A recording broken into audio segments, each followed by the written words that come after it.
Please remain standing as our Republican National Committee man and U.S. Air Force veteran Glenn McCall comes up to lead us in the Pledge of Allegiance. Thank you, Mr. Chairman. If you'd join me and thank the good Lord for all you veterans out there, our first responders, and especially law enforcement. If you would quote the pledge after me. I pledge allegiance to the flag of the United States of America and to the republic for which it stands, one nation under God, indivisible, with liberty and justice for all.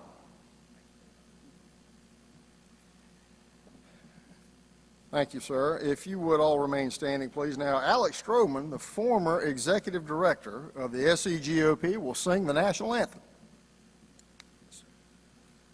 Please join me in the national anthem.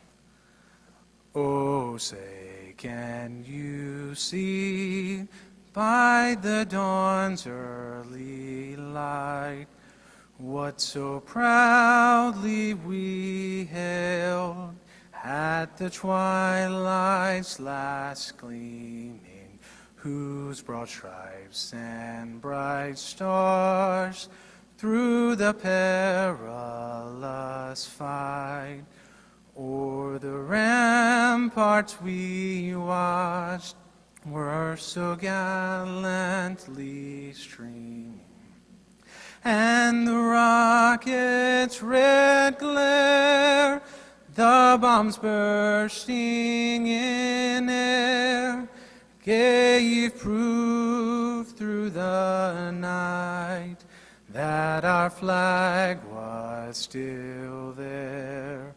Oh, say, does that star-spangled banner yet wave o'er the land of the free and the home of the brave?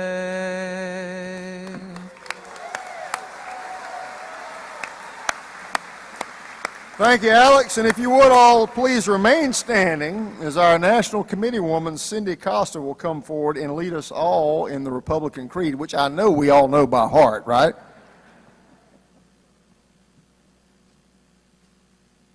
But I will refer to my notes. I do want to tell you that just this week I was in the hospital with my brother, and he said when he was in the 8th grade, he said, Cindy, just remember, I was a Republican before you were. You might be the face of the Republican Party, but I was the first Republican in our family. When he was in the 8th grade, he said he heard the Republican Creed, and he said, that's who I am. That's what I want to be. So these are powerful words, so I ask you to join me in the Republican Creed. I do not choose to be a common man. It is my right to be uncommon. If I can seek opportunity, not security, I want to take the calculated risk to dream and build, to fail and succeed. I refuse to barter incentive for dole. I prefer the challenges of life to guaranteed security, the thrill of fulfillment to the stale of calm utopia. I will not trade freedom for beneficence, nor my dignity for a handout. I will never cower before any master save my God. It is my heritage to stand erect, proud, and unafraid, to think and act for myself, enjoy the benefit of my creation, to face the whole world boldly and say, I am a free American. Amen. Please be seated.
Y'all give a round of applause to the color guard, please.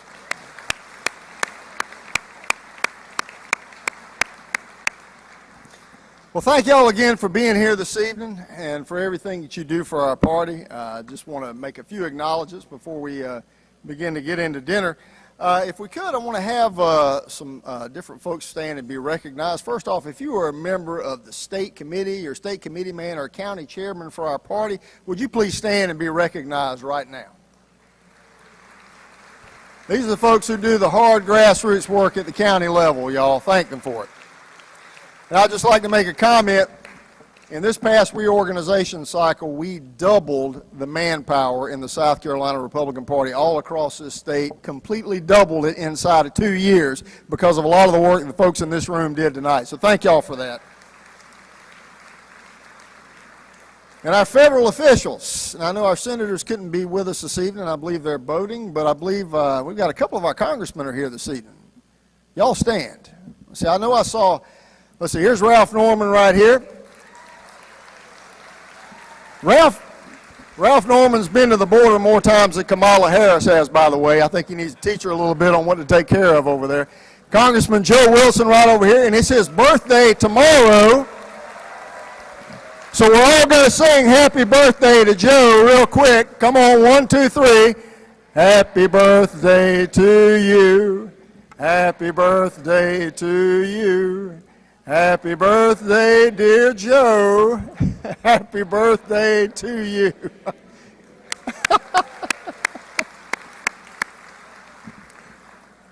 Let's see, did Jeff Duncan make it here tonight? Jeff's not here? Okay, all right. State officials. So our constitutional officers right over here. Our governor, if you would please rise. And the lights are in my eyes here. We have Lieutenant Governor Pamela Yvette.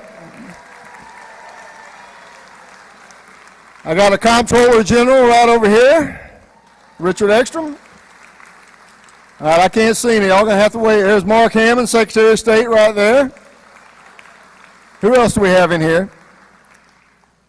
All right, nobody's hollering at me. That must be everybody. I don't want anyone to get mad at me. State officials, General Assembly members, State House members, State Senators, y'all please rise, be recognized.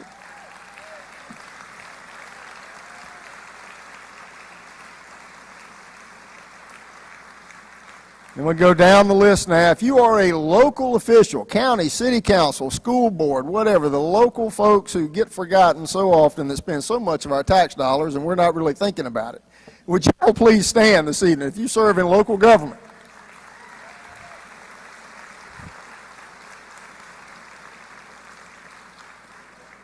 And now I want to take a special moment and remember our donors, those folks who are table hosts here this evening, if you'll refer to your programs. Those who have been so generous to our party and the sponsor tables here this evening, we thank you for that. If you see them, reach out to them, thank them for being a part of supporting what we do as a party. And last but not least, as far as donors, I want to thank our Elephant Club members.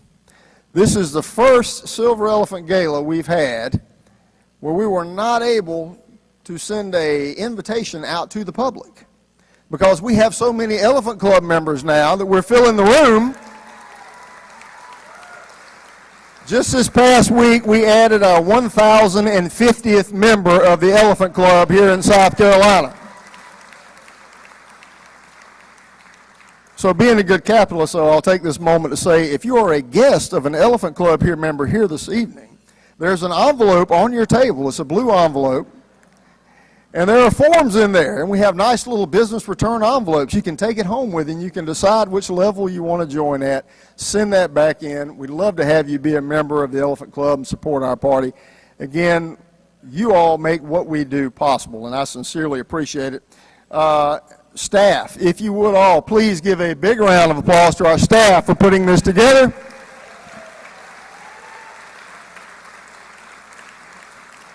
And a special appreciation for our Executive Director, Hope Walker. Where is Hope Walker this evening? It's right back here. Now I'm going to tell y'all a little bit of secret. So she's embarrassed about this, but Hope got a call a few days ago from the Republican National Committee wanting her to teach a class to executive directors at the next RNC meeting. And she said, that just means I've had this job too long. Tell her she can't go anywhere. And last but not least, if I would, can I get my wife Amy to rise up? Y'all all wave at Amy. Amy makes it possible for me to be able to do this, by the way. Y'all say thank you. Thank y'all again for being here this evening. Dinner will be served and we'll be back shortly. Thank you.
Hello, South Carolina Republicans, and welcome to the 54th Annual Silver Elephant Gala. There are so many amazing people I want to recognize for their leadership and for making tonight's dinner such a success. First of all, thank you to Secretary Mike Pompeo for being tonight's keynote speaker and for everything you do to serve our country. Thank you to State Party Chairman Drew McKissick, Hope Walker, and everyone at the South Carolina GOP for working tirelessly to elect Republicans up and down the ballot here in your state. I also want to acknowledge RNC National Committee man Glenn McCall and National Committee woman Cindy Costa for the great job they are doing to grow our party.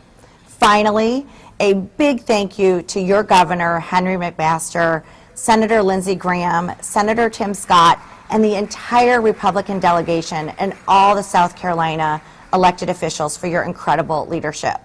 Tonight's packed turnout is proof South Carolina's state party is thriving thanks to your generosity. The Elephant Club now boasts more than 1,000 members, which is a record by far. You have stepped up to support our mission because you know how much is at stake next November. Now that 2022 is right around the corner, we cannot afford to let up. Our country's future is on the line, and we're counting on you to leave it all on the field ahead of the midterms.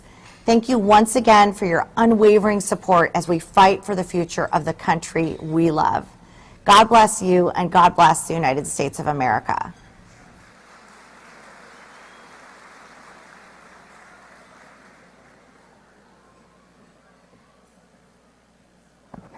Good evening again. You're having a good time?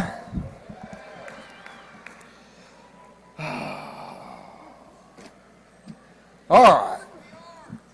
I was waiting for somebody over there. Thank you very much. Well, thank you all again for being here this evening. Thank you all for all that you do for the party. We come here this evening with a lot to celebrate. Celebration of our party, of our conservative principles, and again, celebrating you. So many of you helping us break through records here with Elephant Club membership and being the sustaining force for everything that we're able to do as a party. We got a lot to celebrate here in South Carolina, but first off, we all know what happened nationally in 2020, so let me get a really loud boo real quick. All right. But we got it right here in South Carolina. Do you agree? Here in 2020, we had the biggest Republican turnout and the most Republican wins in the history of South Carolina in 2020. That red wave came in along the coast and it swept all the way across the state, and it didn't stop till it hit Spartanburg. But just a couple of highlights. We delivered in this past election the most votes for Donald Trump than for any presidential candidate in the history of South Carolina in this past election. We won a U.S. Senate race and re-elected Senator Lindsey Graham by double digits. Took back the 1st Congressional District from Joe Cunningham with Nancy Mace. Picked up 3 state Senate seats and 2 state House seats, giving us the biggest majority for Republicans in the General Assembly since Reconstruction in this past election. But on down the ballot, we picked up 6 sheriff's races. We picked up multiple coroner's races, clerk of courts races, et cetera, county council races all across the state. We won in, I think it was 4 counties that we haven't won countywide in 140 years in this past election. But the biggest thing that I think is a good indicator of where we are as a party is the straight ticket voting. In 2016 was the first time in history in South Carolina that Republicans beat Democrats on straight ticket voting. We beat them by 2.5 points in 16. In 18, we beat them by 8 points on straight ticket voting. In 2020, we beat them by 17 points on straight ticket voting all across South Carolina, which is a big part of the reason why we had so many down ballot wins, because they were able to get on our ticket and be able to ride it to victory on Election Day. So many of the local candidates that can't always raise the money or have the manpower that they might want to have, and our party could support them. When it was all said and done, and I had to go back and check these numbers twice after Election Day because I didn't believe them, 2/3 of all the Republican votes that got cast in this last election were straight ticket voters. 2/3 statewide. That's the kind of support that straight ticket gives our party now. We carried 36 out of 46 counties all across the state, and we did all of that despite Democrats spending over $150 million against us here in South Carolina. The most money Democrats have ever spent in a statewide campaign here in South Carolina until this past year was $6.5 million. In this past campaign, they spent over 150 that we know of, 150. And the one thing that we found as a result of all that was that South Carolina was not for sale. You know, I almost felt sorry for, they had so much money, it was like spaghetti against the wall money. You know, they were running ads in crazy places. I went down to Charleston, came back from a meeting, and I'm pumping gas, and all of a sudden I hear Jamie Harrison behind me, and I turn around, and there's a Jamie Harrison ad on the gas pump. I mean, they had so much money. I felt sorry for George Sink and Akeem Anastapullo. They could hardly buy TV ads here in South Carolina. You know, I was sitting at home thinking, man, like to see a good used car ad. I hadn't seen one in a while. But look, by the time we got to November, that giant flushing sound we all heard was 150 million Democrat dollars being flushed down the toilet in the red state of South Carolina. So that's what happened. But how did it happen? Two main reasons. One, we defended election law here in South Carolina. When Democrats brought the lawsuits here that they brought in dozens of states around the country, we got our attorneys on the phone, and within 24 hours, we intervened in 2 federal cases and 1 state Supreme Court case. And when it was all said and done, we fought them in the district court and the appellate court, took them all the way to the U.S. Supreme Court, and we won. We stopped them cold here in South Carolina. State legislatures make election law, not bureaucrats, not judges, and we defended that here, and it helped us on election day.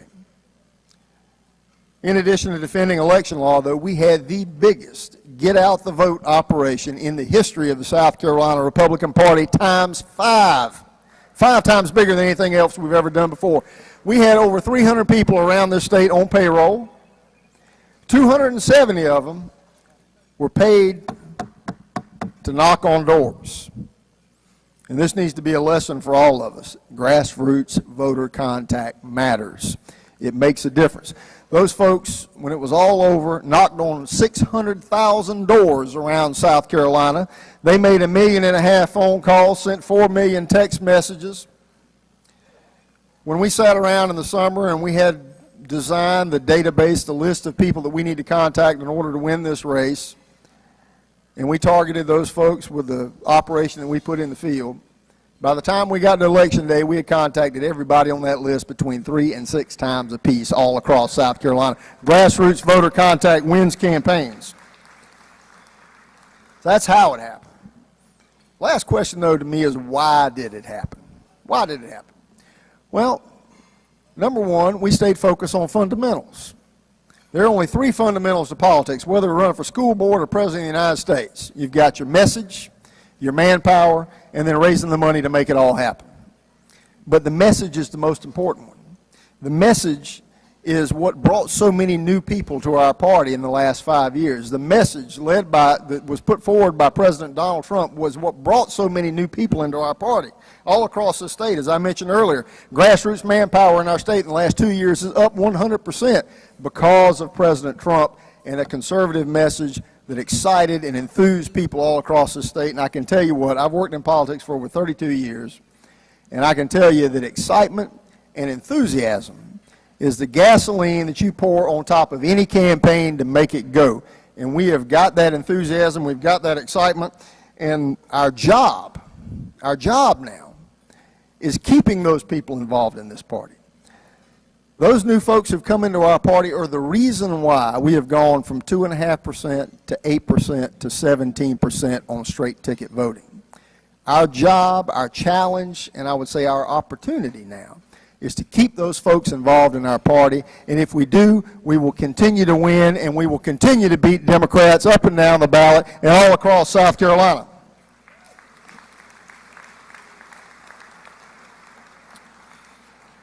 So I want to take a moment now and welcome to the stage a man who has stood on this stage before, actually hosted this dinner before, I believe probably about 9 times, a man who works every day to bring our conservative principles to state government, a man who's had a lot of titles in the past. Years and years ago, he was a U.S. attorney. He went on to be state Republican Party chairman. He served as attorney general, and then he wore the title of lieutenant governor. And now he has my favorite title, and it is officially, I believe, in state statute. It is His Excellency, the Governor of South Carolina, Henry McMaster. Y'all give him a round of applause.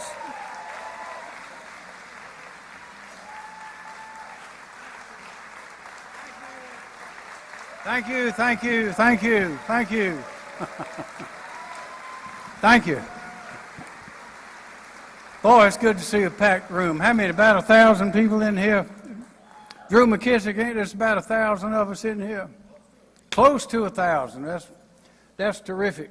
Y'all, I only have a few minutes, so I'll be brief, but there are some things I want to say to you. Also, I want to first introduce and present my favorite wife, Peggy. Peggy, will you stand up and wave your hand, girl? There she is. Stand up, girl. There she is. Thank you. Peggy's sitting by Secretary Mike Pompeo, and that's a good thing because she says the work she does at the mansion, she needs a secretary, so she's working on Mike over there. You keep on. Y'all, briefly, I'm delighted to see all these people here. There are a lot of us that have been around when the party couldn't do this. I remember when we started having the conventions in the Carolina Coliseum. There were some of the old Republicans used to say, I think I've died and gone to heaven. The Republican convention in the Carolina Coliseum came. I mean, we just had a few people way back. But this party has grown, and it's grown because we're doing the right things. That Republican creed means something to us. And as mentioned earlier, it means something to young people that listen to it, that read it, that understand it. But if there's anything that's ever made the difference in the party and their philosophies, the Democrat Party, which is now almost totally to the left, and our great party, it is the example and the response of what happened in response to the pandemic, that is the coronavirus. The difference is just as clear as night and day, and if anybody ever wondered if the principles and the beliefs of the parties that we espouse make a difference, then all you have to do is look at how the red states did and look at how the blue states did. There's a marked difference. And let me recite just a few of them. We took the position here, and the positions we took here were common sense, Republican principles, just common sense, what everyone in this room would have decided had they been the ones to announce the decisions. But it's the Republican Party and the strength of the party that has pounded our ideology, our understandings, the importance of understanding the principles that made this country great, that have resulted in the policies that we in government positions followed. In the other states, the blue states, they said close everything. Their presumption was that every business, every activity, everything must be closed unless it can be proven that for some reason, like parts of hospitals or emergency responders, that those had to be left open. We took the opposite approach. We said we don't want to close or inhibit anything unless it can be demonstrated that that is such face-to-face contact or other kind of contagion spreaders that they must be limited in some way, and then just for as short a period as possible. And the reason for it was, ladies and gentlemen, the Constitution of the United States says so. You cannot take someone's property from them. They said stay at home. We said, go to work, go shopping, do your business, go anywhere that's open, and that was most places were open, and then come home when you're ready. They said, everybody, everywhere, wear a mask. There's a little joke going around about Dr. Fauci. It said, he said, you got to wear your seatbelt after you get out of your car. You got to wear a life preserver after you get out of the boat. And you can wee-wee in the swimming pool if you wear 2 bathing suits. I've never seen a public official go from such high credibility to low esteem in a short period of time. They said, wear that mask everywhere. We said, you decide. There will be no state mandate, and I'll tell you again, there will be no state mandate.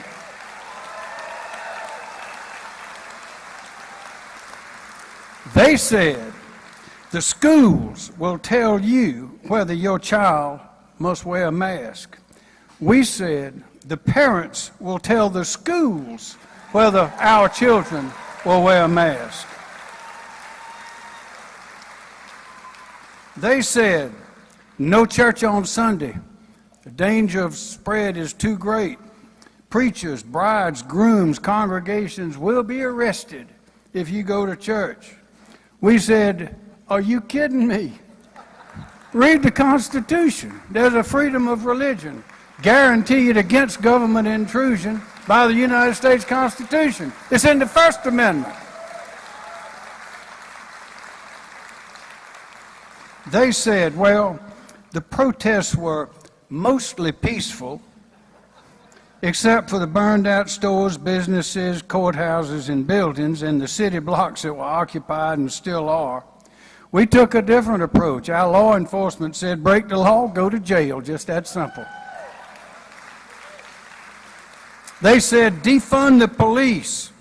We said, we respect and support the police, the military, veterans, first responders, and all those who run to danger wearing a uniform on our behalf. They say, and are saying now, the border? What border? We say Trump was right. Build the wall. Stop the flow of criminals and drugs into our country. Our National Guard is there, and we must maintain that fight to preserve the safety of our people and the integrity of our country. And no, we're not going to pay people not to work. And no, we will never have a single sanctuary city.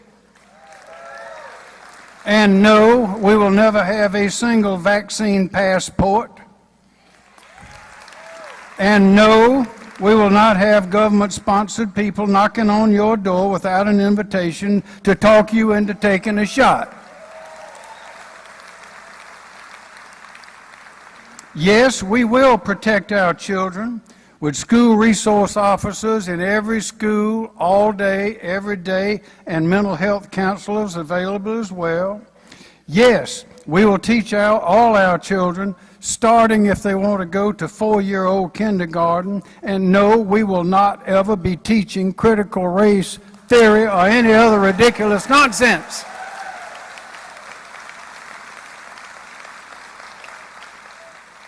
And finally, yes, we will fight to the gates of hell to protect the right to life of the unborn children in the United States of America.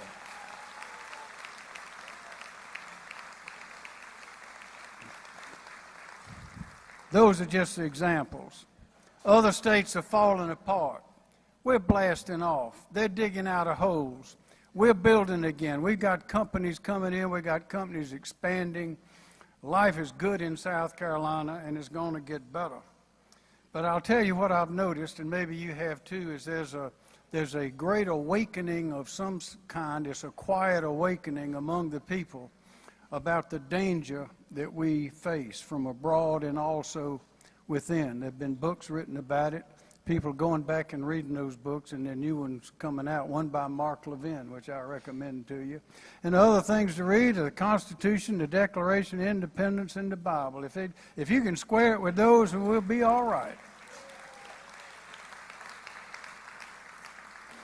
It was Admiral Yamamoto, you remember, that said, after the attack of the Japanese on World War II on Pearl Harbor, he was being congratulated by his staff, and he was, as you remember from the movies and descriptions, he said, I'm afraid that we have awakened a sleeping giant and filled him with a mighty resolve. Ladies and gentlemen, I believe that this election has been an awakening call to all of us. I believe that this last election, what we saw happen not in our state, but in the country, I believe that the majorities in the House and the non-majority for our side in the Senate has awakened us to the dangers that are present, clear and present dangers that are stemming not only from people outside, but from our own countrymen in these offices. I believe that we are waking up, we have been aroused, and I believe that we're going to stomp the other side in 2022. We're going to stomp the other side in 2024.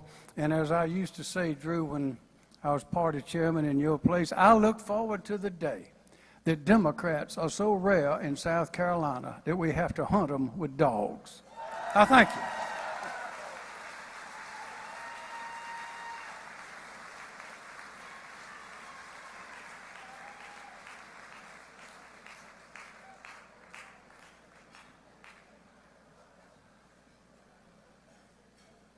Y'all give the governor one more round of applause. Governor Henry McMaster. Now, unfortunately, our senators were not able to be with us here this evening. There are some votes taking place, apparently up in D.C. But one of them sent a message along with a very special friend before getting beat out on the golf course recently.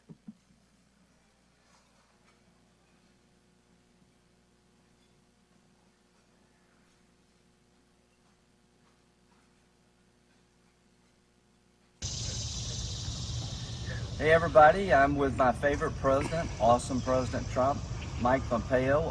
Welcome to South Carolina. He was a great Secretary of State. President Trump and Mike Pompeo made the world safer. You're in for a real treat tonight. Thank you for helping me as much as you did. But as you can tell, I'm up here playing golf. I'm about to get my ass kicked. So this is the last video where I'm even with President Trump because we haven't teed off yet.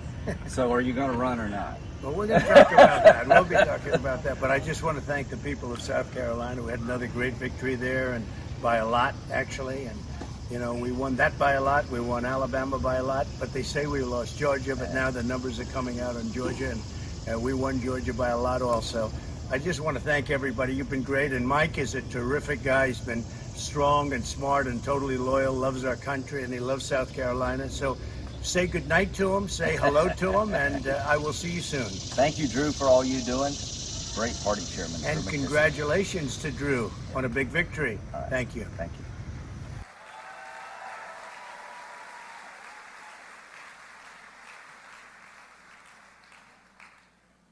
We'll have to find out later what Lindsay actually shot in that round, but, you know. Well, we have come to the point in our program to hear our featured speaker this evening. It's my privilege to introduce our special guest. He is a West Point grad, finished first in his class. He is, and I can appreciate this, a former national committee man for the Republican National Committee for Kansas. So he's a party guy. He understands the party, understands the importance of it.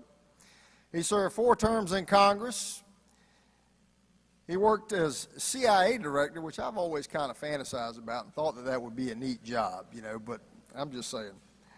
CIA director for President Trump, and then as Secretary of State for President Trump, working to defend our conservative principles here at home and on the world stage. And when I first had a conversation with him, when he confirmed that he could come and join us here this evening, he told me that he was looking forward to being able to come somewhere and deliver a little bit of red meat and not have to worry about being a diplomat. So with that, let's give a warm South Carolina welcome to Secretary Mike Pompeo.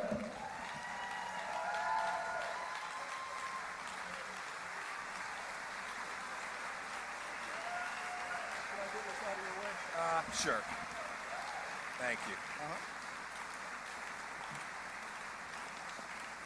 Good evening, everyone. Good evening. How are y'all?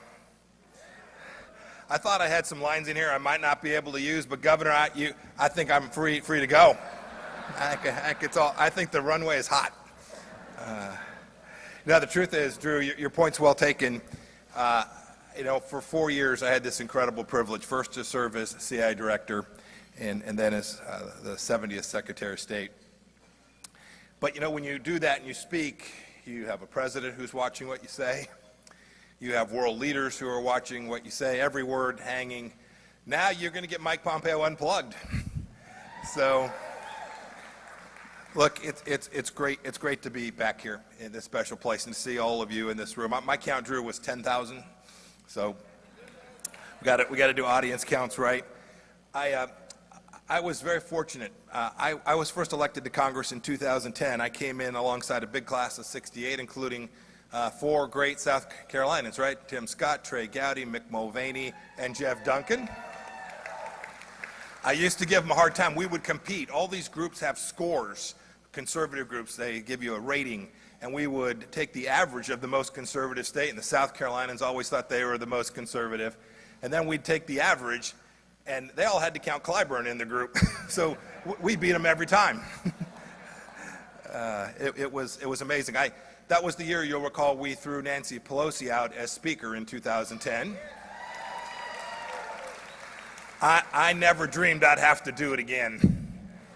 So here we are, we're going to do that. I'm spending my time traveling around the country helping good, common sense conservatives get elected in 2022. That needs to be everyone's focus.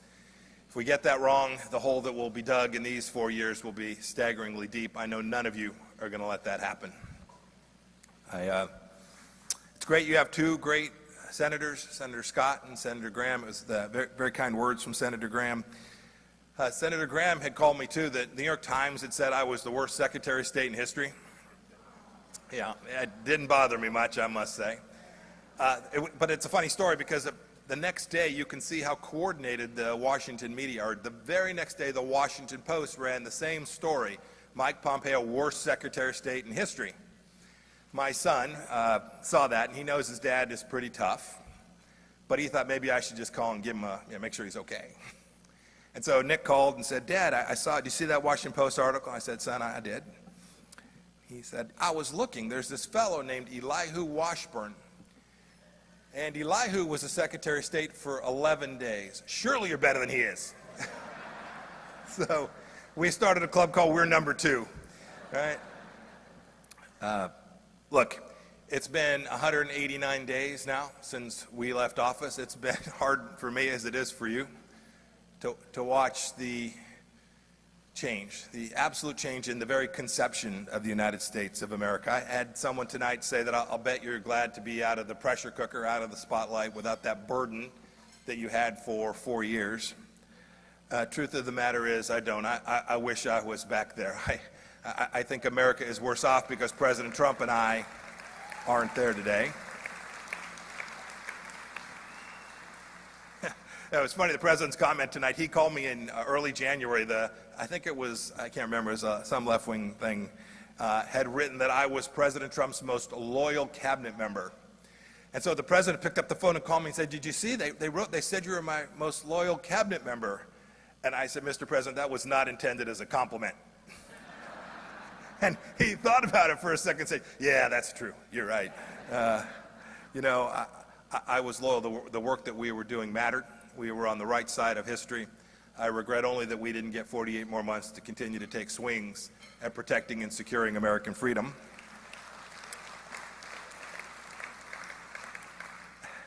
You know, just for a moment, just one quick aside. Do you remember when they said we were tearing down American institutions? Right, you remember this? These are folks that now are getting rid of the filibuster.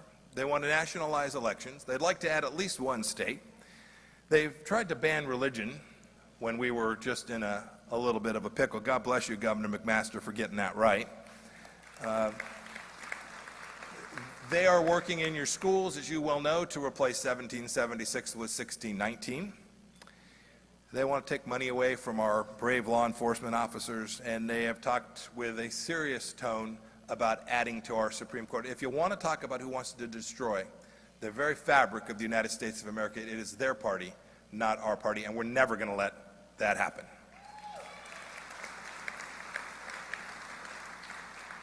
So just a greatest hits, if you will, from my time in service. We began when President Obama told President Trump that the greatest threat we would face was North Korea. He was right about that. The North Koreans were acting hostile. You all remember Fire and Fury? Yeah? You remember the president's tweet about my button is bigger than your button? I do. I remember. I was briefing the president. I was a CI director, and he said, he cleared everybody else out of the room and said, Mike, can we talk to the North Koreans? And there was a way that we could do this. And I told him so, and he said, tell them you want to come see them. Roger, sir. What would you like me to say? Well, tell them we want to go work on peace and try to convince them that their nuclear weapons are actually a hindrance to their security, not a benefit. And so I came back about 4 weeks later, said I'd had the conversation. He said, good, tell them I want to come see them too, but I do want you to go first. So in fact, on Good Friday 2018, early in the morning, I took off. I went on a clandestine mission to Pyongyang.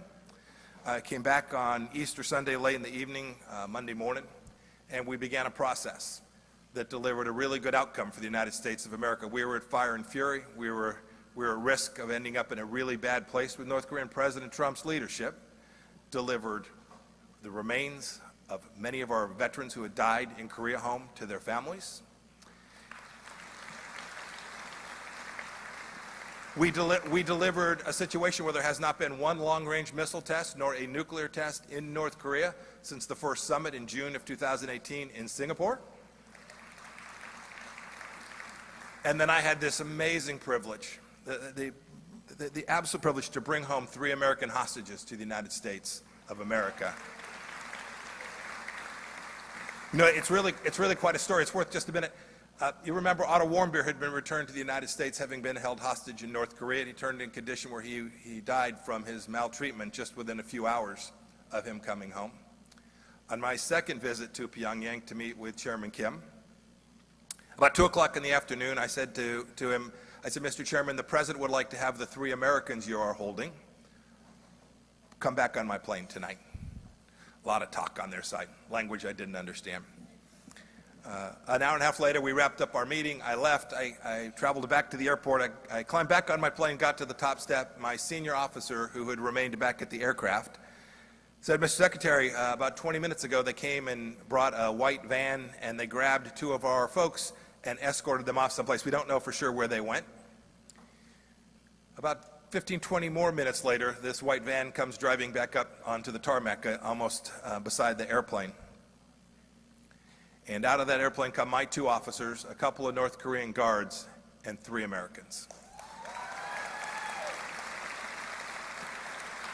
It was and remains very emotional, but it reminds me that strength deters, and that a set of policies that are unapologetically American delivers really good outcomes for the United States each and every time. And weakness from America risks war. We didn't do that. We didn't start a single war in our 4 years. When I got out of North Korean airspace, I called the president. I said, Mr. President, I'm on my way back home. We had a constructive meeting. I think we're going to be able to pull off a summit with you and Chairman Kim. And I have 3 more passengers. I have 3 Americans with me. And he said, that's awesome. We'll see you in a couple hours. I said, so we still got 26 hours travel time. You know that if you watch that, it was about 3 o'clock in the morning at Joint Space Andrews. It's one of the most glorious commentaries on how leaders can lead. When I got back, First Lady said to me, all right, what are you going to do next? I think I didn't top it. Look, we worked really hard. I was responsible, along with White House counsel, to negotiate a border policy. We called it Remain in Mexico. That's a fancy name for you're staying there until you're authorized to come here. To see them vindictively rip that up with no plan for how we were going to manage and secure our southern border presents an enormous amount of risk. I was talking with your governor today about the risk of drugs, fentanyl in particular, that is polluting all 50 states in the United States of America. I saw Vice President Harris say, you know, this is really complicated. It's going to take us a while to fix it. All you got to do is do what we were doing. This is really simple. More complicated was the Middle East. We took over when Americans were being taken on the battlefield in Syria. You'll remember the people in cages who were being burned. It seems like a long time ago now. We took over when Iran was on the march. They'd entered this crazy nuclear deal that was going to permit the Iranians to threaten Israel nearly immediately. And we entered with about 50 years of American policy, which was just aimed to sit down with the Palestinians, wish that they would say yes, and allow our Israeli friends to be at risk. We upended every bit of that. We upended the nuclear deal, and we put enormous pressure on the mullahs in Iran. We destroyed their wealth. We prevented them from building out their proxy forces. And you can see, by the way, you can see the effects. It took just a little bit for this administration to signal the Iranians that they were going to go back the other direction. And you immediately have Iranian rockets being fired by Hamas out of the Gaza Strip into the cities of Tel Aviv and in the south of Israel. Strength deters war. We ultimately were very successful, not only by signaling to the Israelis we were going to be their friends, right, by moving the U.S. Embassy to Jerusalem, but we also made the fundamental case to acknowledge for the first time in an awfully long time that Israel is not an occupying nation. That sounds commonplace to those of us who are Christian believers and people of the Jewish faith, but around the world, and including Ben and Jerry's, they believe deeply that Israel is an occupying force and that they are terrorizing the Palestinian people. Nothing could be further from the truth. The end result was really twofold. One, we had this opportunity. There was a man named Qasem Soleimani. Qasem Soleimani had killed probably 500 to 700 Americans. I'm sure some of you have friends or family members who Qasem Soleimani attacked. We had a moment where we knew where he was. He was traveling from Beirut to Damascus on to Baghdad. We knew that he was continuing to plot to do harm to the United States and its interests around the world. And I flew. This was New Year's Eve. And I flew to Florida to brief the president on this opportunity. And the president said, make it go away. And we did.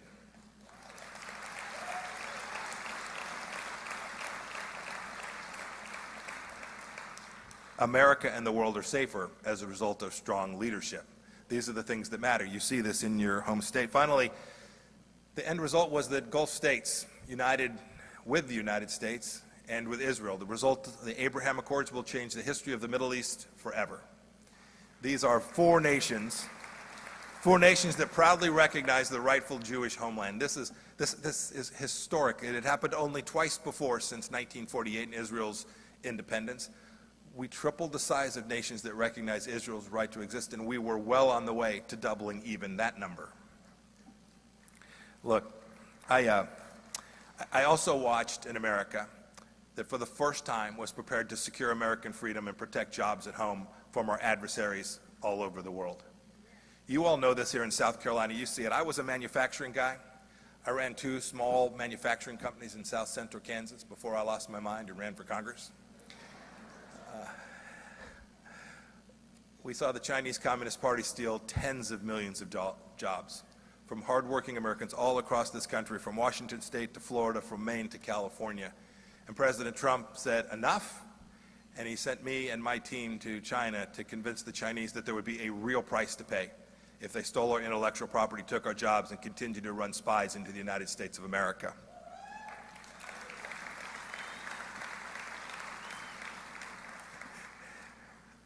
When I would sit in these meetings, one of you reminded me tonight, we were talking about church and the fact that you all kept churches open here. Not every state did that. I just came back from a swing through California.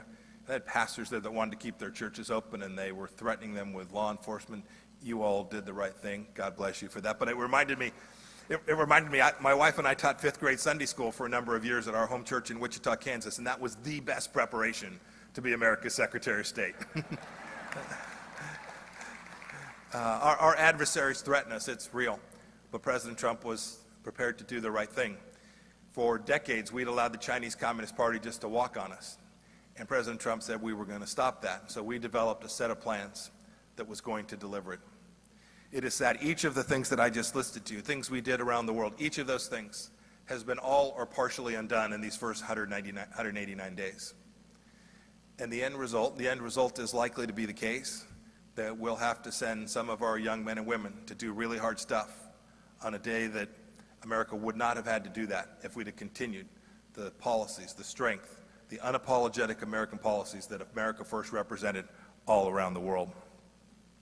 You know, it had huge benefits here at home as well. You'll remember the day when there were more jobs than job seekers working hard, and we had unemployment as low as it had ever been in the history of the United States of America. And we were clear too.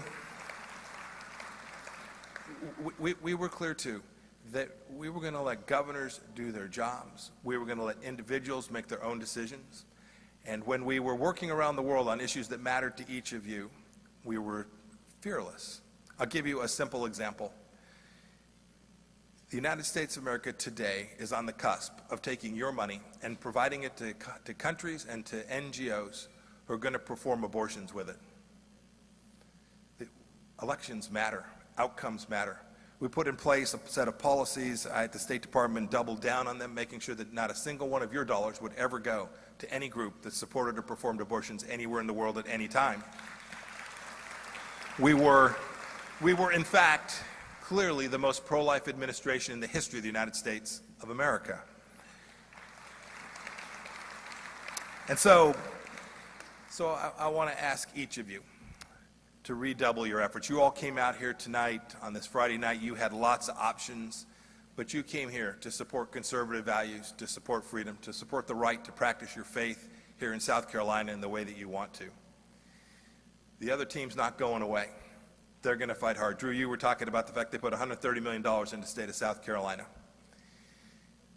This means you all need to rise up, just as Governor McMaster spoke about. I have seen it all across the country. I had a young woman today who I was with this afternoon who said that she's getting ready to run for city council in her little town here in South Carolina. I would urge each and every one of you to think about your capacity to serve. Go find that place. It is absolutely imperative. I've watched people at school boards all across America. I had a fellow the other night said he didn't know where the PTA meetings were held and he hadn't missed one in the last 8 weeks. Reclaim the things we know to be true. America's love of freedom. The fact that we spend a lot more time reading our Bible than we do the 1619 Project.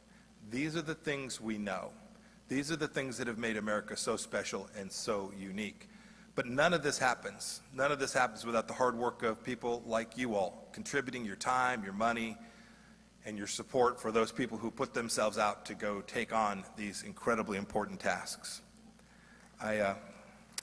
Thank you. Yes, thank you everyone who's put their name out there to get after it.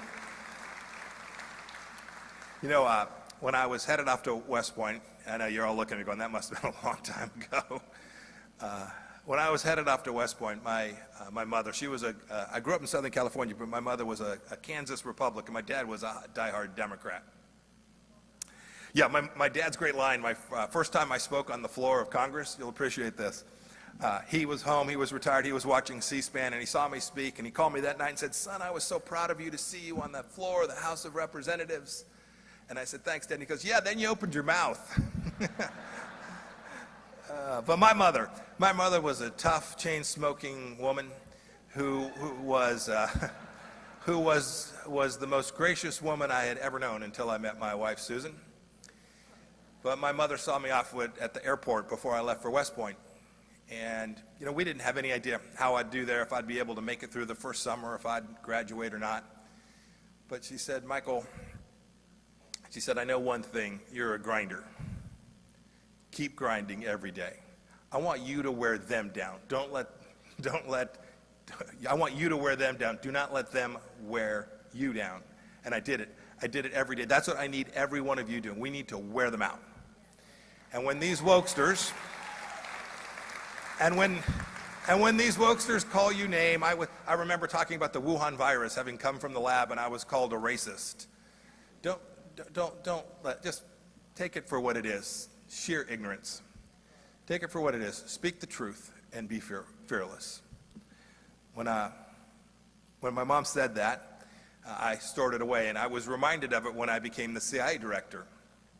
By the way, it is a very cool gig, and you should know that if you have a child, that will ultimately make you cool for the first time in your life.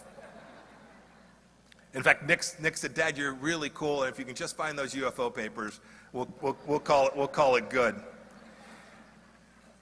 I had a fellow, he was my chief of staff, so my senior advisor. And the CIA had been run by a fellow named John Brennan. Anybody know the name John Brennan? Yeah. Yes, boo. I concur. So John had been running the CIA, so I knew that the senior leaders at the CIA weren't going to be the people I wanted to lead the various units inside that organization. So I began diligently to try and find the right people. And it was a big task because it's a big organization. And this fellow, Brian, who was my advisor, we'd canvass lists and they'd put people in front of me. And he said to me one day, I asked about this woman, and he said, yep, Sally, she's great. She's a pipe hitter. I said, pipe hitter? He said, yeah, boss, you know, pipe hitter. These are the people who get out there and they are fearless and nothing stops them. They're on the mission. When the president tells them to do something, they're just going to get it done. And you can give them more work and they'll take that on to a pipe hitter. And this became our code. So we'd come to someone, I'd say, what do you think about John? Not a pipe hitter. Not a pipe hitter. So we'd pass John's resume on to somebody else. I mention this because America is going to require pipe hitters. And you can be a pipe hitter. Drew's a pipe hitter. Your governor's a pipe hitter. They're getting it done. These are fearless people. These are fearless people who accomplish the mission. They're not going to let anything get in the way. And when somebody gives them a little bit more work, they just get after it. I'd urge you all, do it everywhere. Do it at your church. Do it at the PTA meeting. Do it in your VFW halls. Every place you find, be fearless. At the grocery store, get out there and make known to everyone around you the values you have, the reason you believe in them, and why it is so important for South Carolina and for America to continue to work tirelessly to deliver those values for the generations that come behind us. My wife reminds me that when I talk, I lived 4 years in a very dark world with lots of bad actors around, so my day was filled with trouble. When you got up in the morning, you read these intelligence reports about bad things that had happened all across the world. So when I talk about it, it can be a little bit depressing, and so for that I apologize. There's more liquor in the back. But know this, for all the challenges that are faced here in the United States today, I am very confident that our founders had a grip on this thing. And they knew that with the Lord at our back and with the human dignity bestowed upon each and every one of us, because our Creator gave us those rights, that you're not going to let this get away. That you're going to make sure that in spite of all those challenges, America remains the most exceptional nation in the history of civilization, and that our grandkids will live in that same country. Thank you, God bless you, and God bless South Carolina.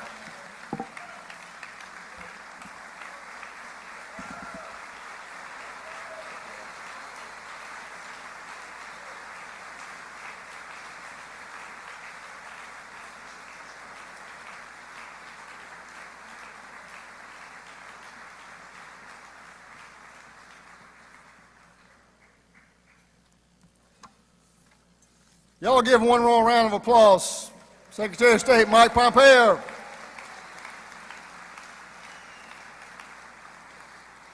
Now, if I could, I'm going to ask another former state party chairman, Van Hipp. Where's Van Hipp?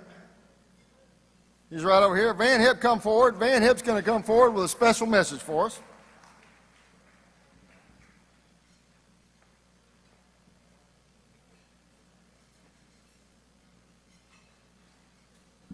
Thank you, Drew. And again, how about the job this state GOP Chairman Drew McKissick is doing, and Hope Walker? Let's give them a round for the round.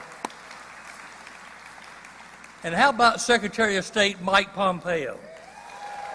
Make no mistake about it, the best Secretary of State America has ever had since South Carolina's Jimmy Barnes. And in South Carolina, you know, I'm a fan of Governor Ron DeSantis. But let me tell you, here in South Carolina, we got a governor named Henry McMaster, and he was DeSantis before DeSantis. And the national media hadn't found that out yet, but we know that here in South Carolina. To those of us who have children and grandchildren, the words of late President Reagan mean more to us now than ever before.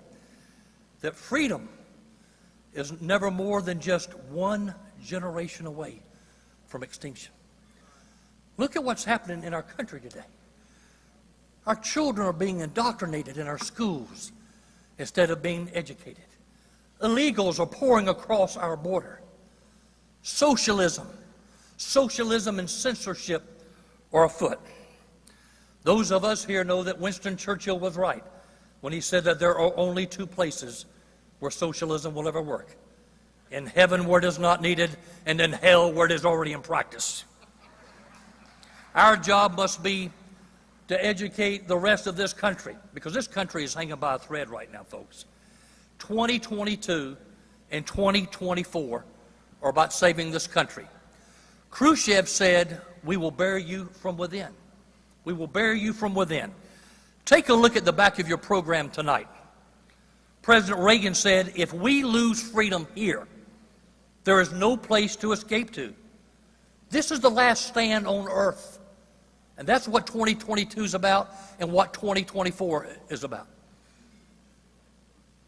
You've got an envelope at your table to join the Silver Elephant Club. There are various giving levels. Take a look at it. Many of you were invited by others to come who are Silver Elephant members. Pick a level that you're comfortable with and join.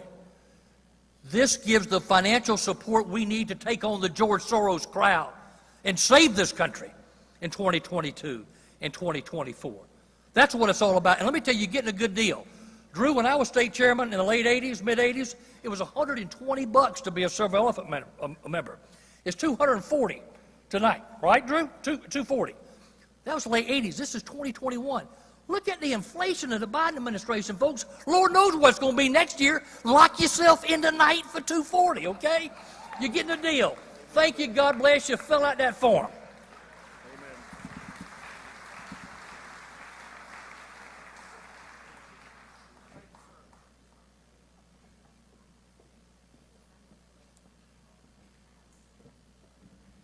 That message about inflation was brought to you by the Joe Biden administration. Thank you very much.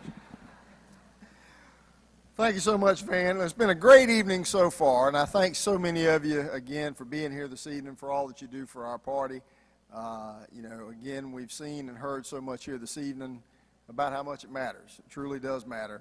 But I want you to stay with us now, because now we're going to continue the celebration, and we have our band for the evening. Second Nature is going to come forward, and we're going to have some musical entertainment this evening. We've got the dance floor ready. I hope you brought your dancing shoes. So stay with us this evening. Thank you so much for being here.